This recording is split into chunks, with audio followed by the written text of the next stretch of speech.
लोकसभा मतदारसंघाचं आज मतदान सगळीकडे सुरू झालं आहे आणि लोकांमध्ये एक खूप मोठ्या प्रमाणात उत्साह आहे। लोकांना या देशामध्ये चाललेली ही जी प्रगती आहे ही प्रगती अशीच अखंडितपणानं पाहायची आहे आणि त्याच्यासाठी लोक मतदान केंद्रावरून मतदान करत आहेत। अनेक ठिकाणी सूचना गेलेल्या होत्या की उन्हाचा त्रास टाळण्यासाठी सकाळी मतदानाला या, तर बऱ्याचशा ठिकाणी मतदानाला गर्दी दिसते।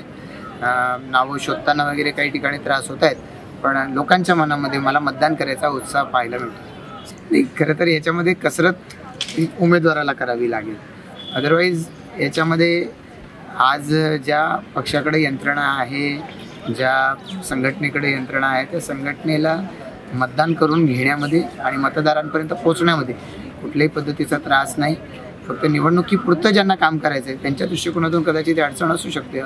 अन्यथा आम्ही सारी मंडळी सातत्यानं लोकांमध्ये वर्षभर जात राहतो। वर्षाचे 365 दिवस लोकांच्या सुखदुःखामध्ये सहभागी होतो। मतदारांपर्यंत पोहोचण्यामध्ये त्याच्यात कुठलाही त्रास नाही।